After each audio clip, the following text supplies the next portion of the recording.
यूरोपीय संसद में बोलेंगे यूक्रेन के राष्ट्रपति जेलेंस्की। आज ही यूरोपीय संसद में जेलेंस्की का भाषण है। यूरोपीय देशों से और मदद मांग सकते हैं जेलेंस्की।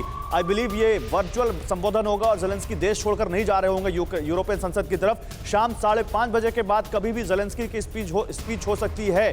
तो जेलेंस्की आज शाम 5:30 बजे भारतीय समय के मुताबिक कभी भी यूरोपियन संसद में बोल सकते हैं और जेलेंस्की यूरोपियन यूनियन में मदद मांग सकते हैं यूरोपीय देशों से। जिस तरह से जेलेंस्की ने अपने आप को सामने रखा है और एक ऐसा लीडर का उदाहरण दिया है जो इस मुश्किल वक्त में भी देश की सेना के और देश के लोगों के साथ खड़ा है।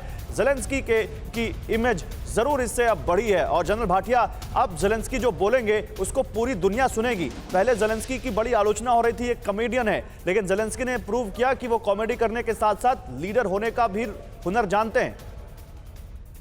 देखिए, वो प्रेसिडेंट तो हैं, तो लीडर तो है ही है, लेकिन प्रश्न ये है कि मदद वो डे 1 से मांग रहे हैं। नेटो ने, यूरोपियन कंट्रीज ने मदद करने का वादा किया है, लेकिन सिर्फ इक्विपमेंट और हथियारों का, कोई फौजें भेजने का उन्होंने कोई वादा नहीं किया, क्योंकि फौजें अगर आ गई तो वो इन्वॉल्व हो जाएंगे वॉर में और वॉर का स्कोप फिर बढ़ जाएगा। इसलिए प्रश्न ये देखना है कि अभी ये जो स्पीच देंगे ये क्या पुट अक्रॉस कर रहे हैं। इन्होंने आज सुबह वैसे ही बोला है कि हमें यूरोपियन यूनियन के अंदर शामिल किया जाए इमीडिएटली, जो कि कार्रवाई उन्होंने शुरू कर दी है यूरोपियन यूनियन वालों ने। लेकिन हथियार देंगे, आदमी देंगे, आप जो बात कह रहे हैं सर, ये बड़ी बात है और इस पर सबकी निगाहें टिकी हुई है। लेकिन देखिए, एक और बड़ी खबर आ रही है। खार्किव में रशियन आर्मी के जवान ने सरेंडर कर दिया।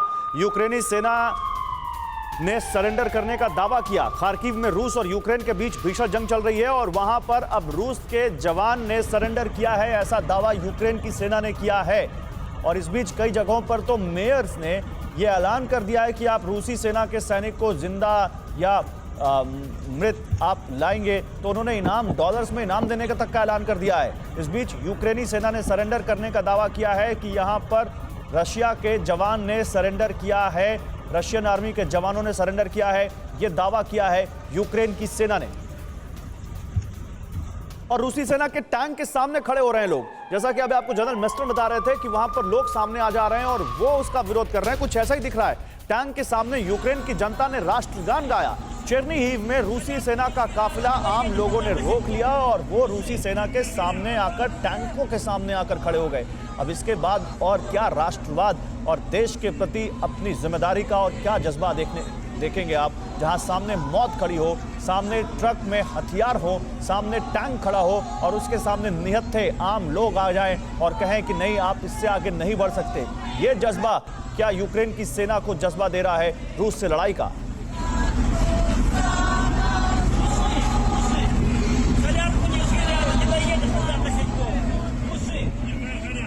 तो यूक्रेन कैसे इस जंग को लड़ रहा है और कैसे यूक्रेन के चाहे सैनिक हो या आम आदमी इस जंग में अपनी अपनी जिम्मेदारी निभा रहे हैं, इन दो तस्वीरों से समझिए। एक तरफ आम लोग रशियन टैंकों के सामने आकर खड़े हो गए और कहा कि आप इससे आगे नहीं जा सकते, तो दूसरी तरफ आप देखिए कैसे यूक्रेन के सेना ने दावा किया कि रशियन जवानों ने उनके सामने सरेंडर कर दिया। ये दो तस्वीरें दिखाती हैं कि यूक्रेन कैसे इस जंग को लड़ रहा है।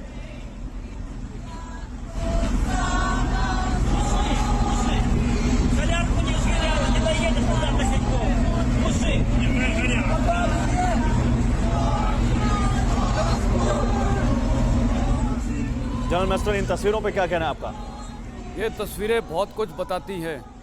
देखिए, ऐसा है, लड़ाई में जैसे हम फौजी हैं, हम जब लड़ाई में जाते हैं तो हमें क्या चीज़ मोटिवेट करती है?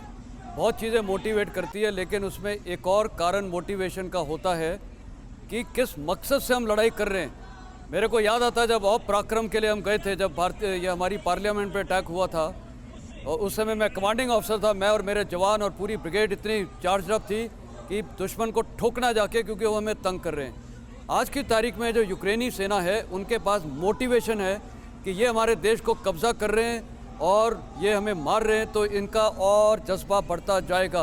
अब आप रूसी सेना को देखो, रूसी सेना को उनके कमांडर क्या मोटिवेट करके भेजा होगा कि क्या यहाँ पर नेटो शायद आने वाली थी?